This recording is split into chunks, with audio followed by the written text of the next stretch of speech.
What's up, gamers and collectors? DGC back with another video for you today. Still a little congested from the sickness, so videos are going to be trickling out for the next probably week or two. Just still trying to relax and rest and all that good stuff, and try to get a little bit better. So I did take off Monday and Tuesday, and in that time period I beat actually,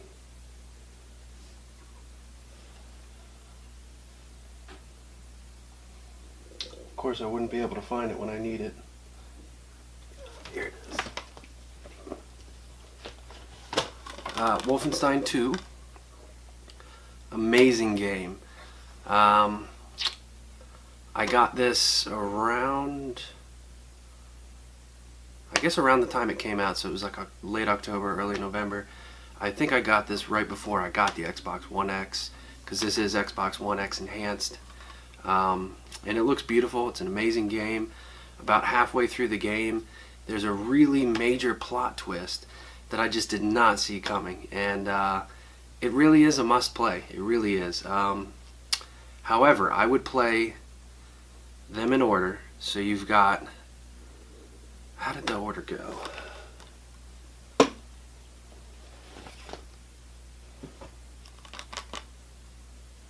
Should have been more prepared. But it's the Old Blood is, yeah, it's Old Blood, then New Order, then Wolfenstein 2, New Colossus is the order that you play them in. And the story really makes sense if you do that.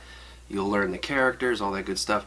They really set this up for a good third in the trilogy, even though so there's technically 4 games, or there will be 4 games in the trilogy, but the first one is really kind of a prequel to the actual first one, and blah blah blah blah blah. But amazing game, it really is. And the visuals in this, the weapon variety is just great. And at first it took me the first few hours I was just kind of dragging through it, but then it started to pick up the pace, and then the story intrigued me, and then, you know, I got to some of these cool levels. No real spoilers here, but you get to you go to New Orleans, you go to New York, I believe, and just multiple locations around the U.S., and it's really cool. The New Orleans one, all the Nazis are wearing like radiation suits, and it's just, there's lots of different enemy types in this. They're all Nazis, obviously, but they basically like Scorpion, Sub-Zero type thing, where they're slightly different even though they look the same. But it was a little bit better, because in the first 2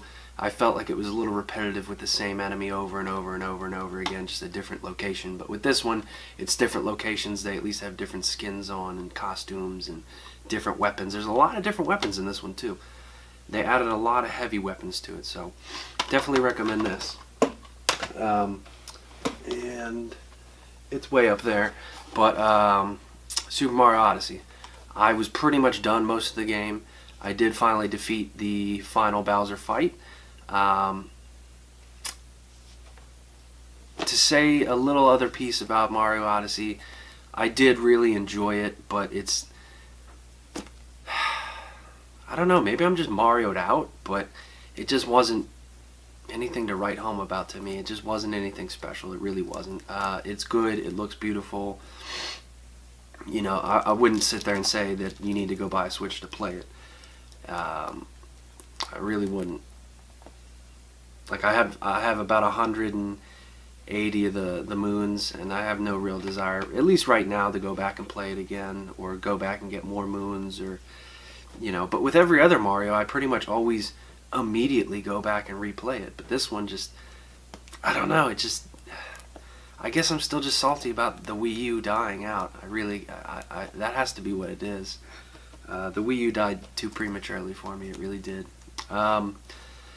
Because obviously Odyssey was at some point in time in development for the Wii U. There's no doubt in my mind that it wasn't. So I beat Odyssey, Wolfenstein 2, and I played the crap out of Yakuza 0. Jumping into the Winter Backlog Challenge, here's what we're talking about now. About 12 hours deep into this. It takes about 40 to beat, so I guess I'm about a fourth of the way through the game, hopefully. Really cool game. Really good story. You kind of have to be open-minded to play this. And what I mean by that is the entire game is voiced in Japanese, which is cool. It doesn't want to break the immersion for you because it's obviously about the Yakuza, which I get that. At first I didn't like it, but then after a while I was like, all right, I can get behind this. And obviously it has subtitles going the whole thing. It's very weird. It's very Japanese. It is good though. I'm enjoying it, but I think, I don't know. It kind of seems like some of the missions are like hard to find, or characters or like objectives are just like very difficult to find. It's almost like GTA without markers on the map a lot of the time. Sometimes you just have to like wander around and find shit, and then there's no cars obviously. I don't think there's weapons in it yet. I think it's mainly just a 3D beat 'em up game, but it is pretty good from what I've played so far. But I don't know, wouldn't necessarily say buy it for any more than $20. So another game that I did beat over the time that I was sick, Panzer Dragoon Orta, and I'll show my screenshot here. I actually did record some stuff on my phone, however no audio came out, but I did snag a shot of me clearing all 10 episodes. I really enjoyed this. This is probably one of the best visual looking games on the original Xbox. This or Conquer or Halo 2 still looks pretty good. But with that being said, Panzer Dragoon Orta, really beautiful game, really interesting story. I was not expecting that in this game. I assumed it had a story, right? But the story development and plot really, it goes nicely and progresses throughout the 10 missions that you play. Some missions are just straight up boss fights. Some missions don't even have boss fights. Some are like dipping in and out between like a canyon, like the Grand Canyon almost one of the levels looks like, and then some of them are like way up in the sky, some of them are in the desert. All sorts of boss fights that you get to play in this game. Really crazy. I have beaten the first 2 games and I really loved those. And this is obviously the 4th one in the series, and then the RPG was prior to this. I don't know, the first 2 obviously are sequels to each other. Saga, I've never beaten it. I've played it for about an hour now, and then this. So I don't know if they're kind of just like in the same universe or whatever, but definitely a cool game to play. I wouldn't pay any more than $15 for this though. And I believe that's usually what it goes for, but I wouldn't pay any more than that, because unless you're really into on-rail shooters, which I do like them, this is basically Sega's answer to Star Fox, which I would have to still say Star Fox is better than Panzer Dragoon, but that's just my personal preference.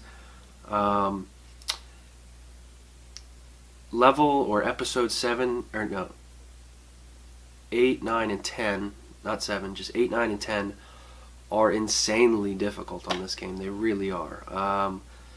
Like, pull your hair out frustrating. Level 7 is probably the hardest in the game. Level 10 being just a boss fight, being the final boss. He has 3 different forms. I didn't realize that, so I beat the first form. I was like, oh, I'm done. Nope. Beat the second one. Oh, I'm done. No.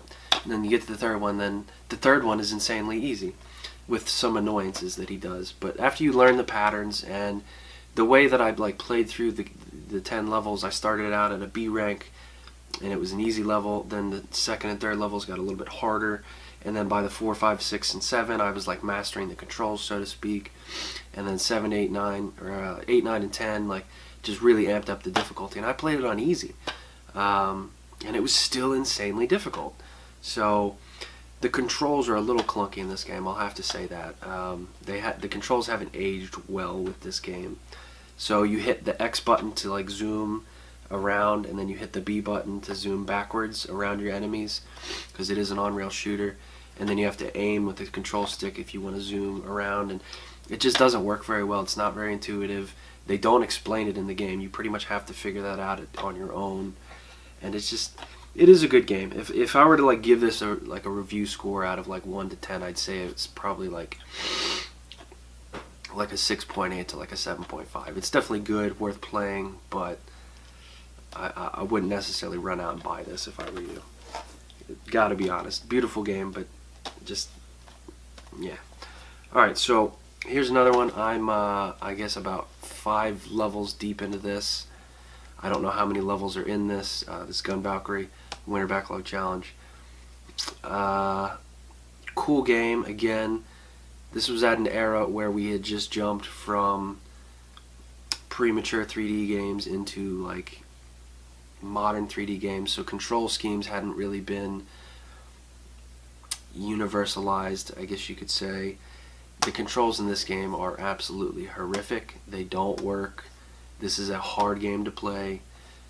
Doesn't really look very well either, because this is a known fact. This was ported up from the Dreamcast. It was originally supposed to be controller, light gun, and that's how you were going to play, which it probably would have worked pretty well with that. Well, actually no, because there's sometimes you have to aim straight up, which wouldn't work with a light gun, because then you wouldn't be pointing at the TV. Which is probably why they stopped that and turned it into a... Either way, they should have basically put... I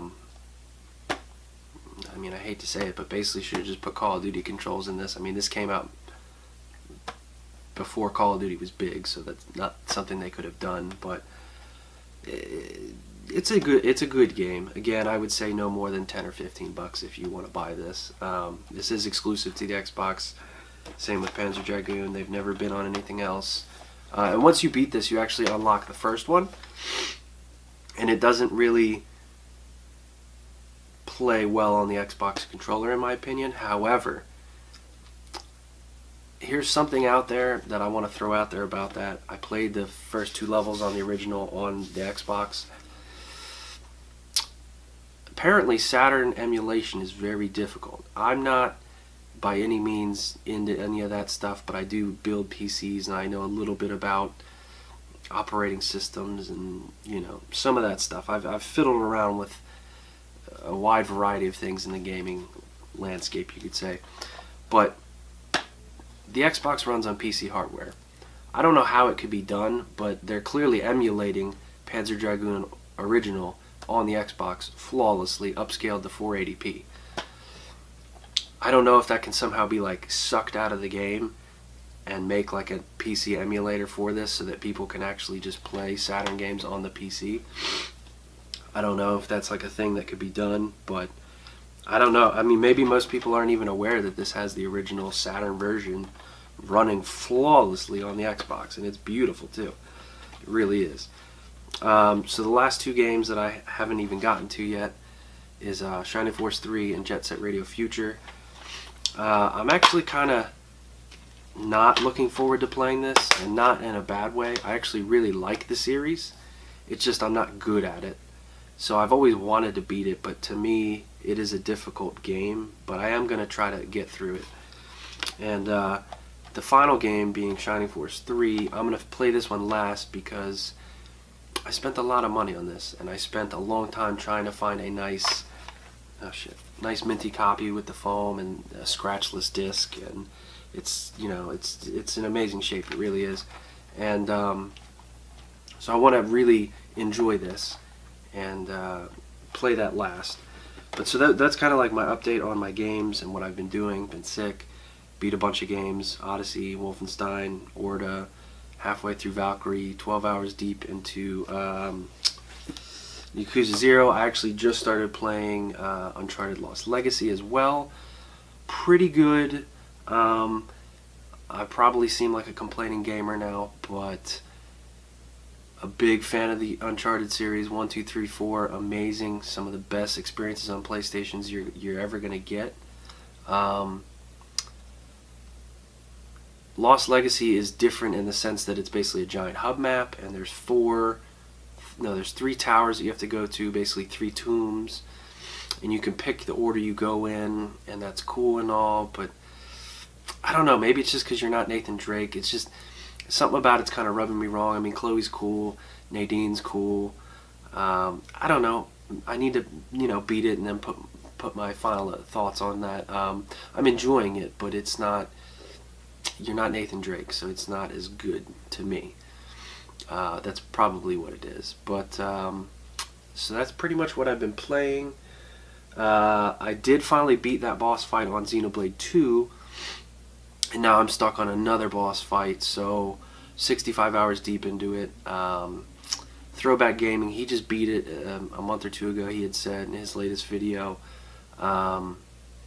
He said it took him about 80 hours, so that would mean I'm about 15 hours short. So that means I'm relatively close to beating it. RPG-wise, that's pretty close. But I'm really just stuck on this boss again, and it's just, I really love it. It is my favorite RPG, and it's probably in my top 10 games of all time now. But you almost have to just like teleport somewhere and just like grind and grind and grind, and then go back to the boss fight. And then when you get to the next one, you can't beat it. You got to teleport somewhere, grind and grind and grind and grind and grind. And now, mind you, I think I'm level like 46 or 47 with Rex, and then the boss fight that I'm doing is the giant, what is that thing's name? The robot, the gigantic robot. I forget what her name is, and if you've played the game, you know what I'm talking about. But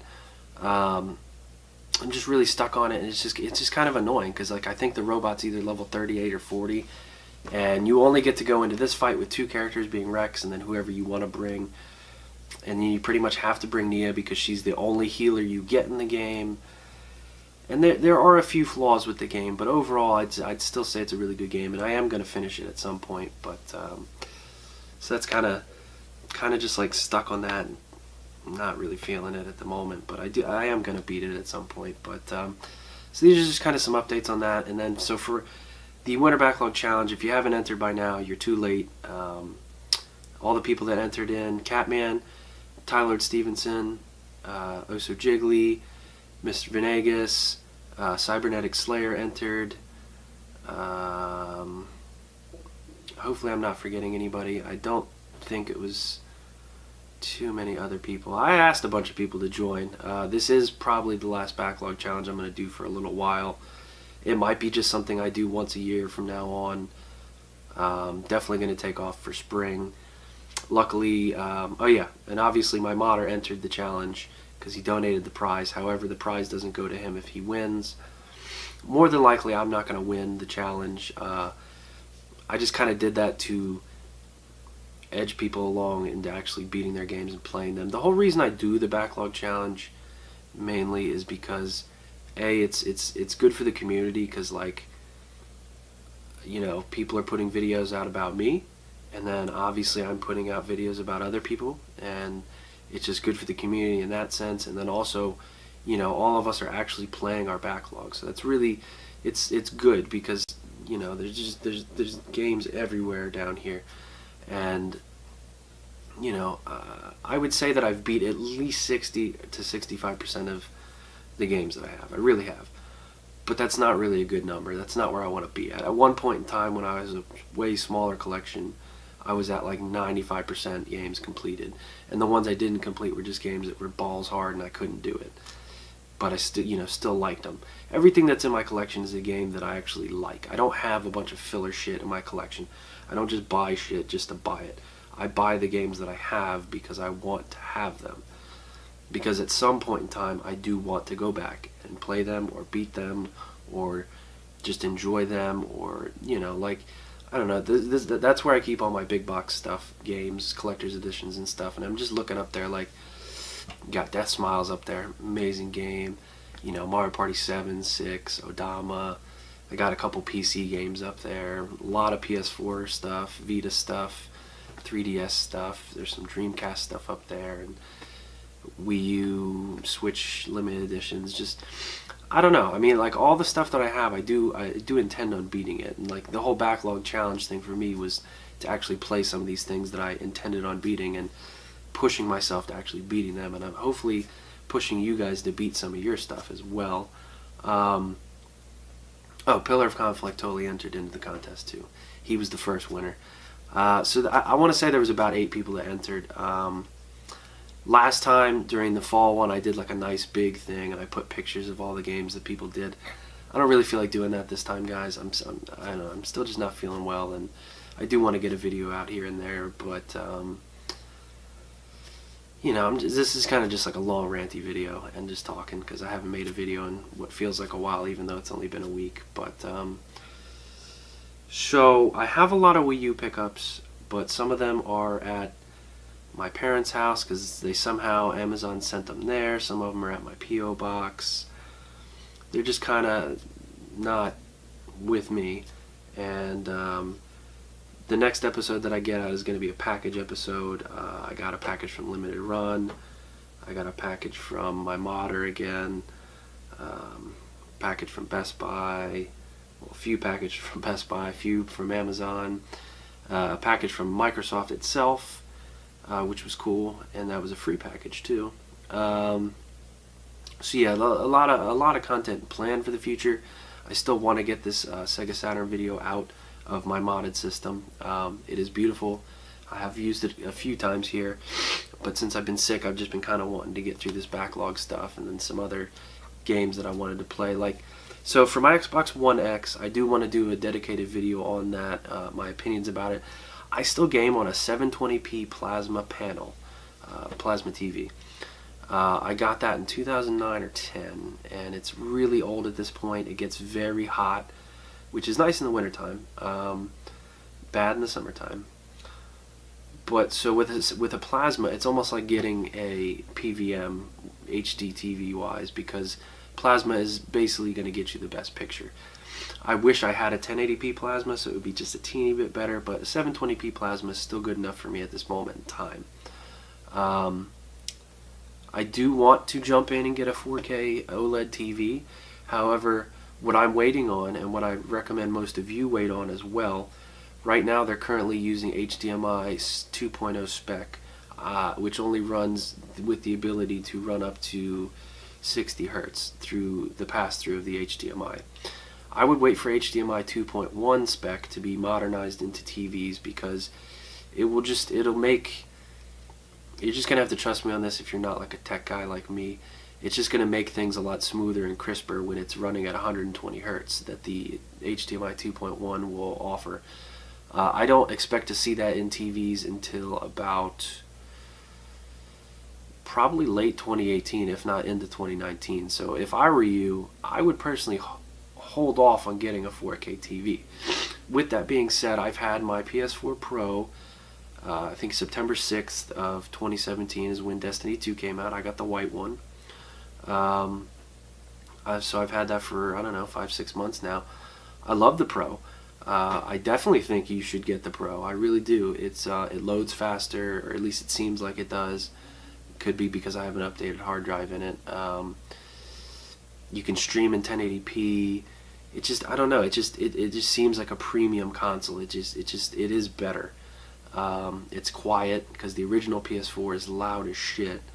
I have the Destiny white one, the original one. That thing's loud as hell. It's like an airplane. Then I got the Gold Slim, which I kind of regret buying at this point because it's just kind of sitting in its box. Really nice collector's piece, but now it's just sitting in a box because I got the Pro, and there's no point in using that. But with that being said, I still have 2 backup PS4s in case my Pro ever dies, so that's kind of nice to have. And then with the Xbox One X, I got that October 27th, I think it was, or November 7th, somewhere in that time frame, or maybe it was November 11th. Somewhere in that time frame is when that came out. So to date, I've beat Wolfenstein 2 on it, Call of Duty World War II. I've played a little bit of Forza on it. I played a little bit of Super Lucky's Tale, which I'm trying to get through that as well. And then played a little bit of Shadow of Mordor, which I want to actually, that's the current game that's sitting in my Xbox that will not leave my Xbox till I beat it. That's kind of my new thing that I'm going to in 2018. I'm not going to take a game out of the console until I finish the story. So that's kind of something I'm doing personally, so that I actually finish the games that I buy. I did that with Wolfenstein, I did that with Call of Duty, and it helped me beat them, because I would turn it on and be like, oh dude, you gotta leave that in there because you need to beat it because you paid for it. So right now I'm doing Shadow of Mordor, and it's not that I'm like dragging through these games. They're fantastic games. It's just with so many games I want to play so many things, but I need to just beat some of this stuff. Like all of 2016's holiday season games. You know, they're in here for the PS4. I haven't even beat those, like Watch Dogs 2. Haven't even touched it yet, and I loved Watch Dogs 1. I really did. But yeah, so that's kind of where I'm going with that. PS4, Xbox One, X, and Pro, definitely worth getting.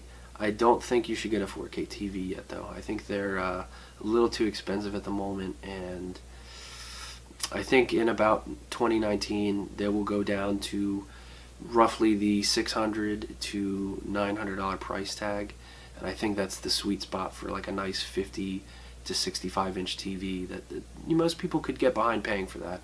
And I think that's where they'll finally go for like a good one that has like HDR, OLED, you know, Dolby Atmos, all that good stuff. I think at that time they'll be at the sweet price point. Now they do offer some. You can get the Rokus and, you know, some of those other TVs for, you know, even on Black Friday they were like $250, which I was tempted to do it, but you know, they don't have HDR, and it's just like, yeah, you're getting the better resolution, but the HDR is like...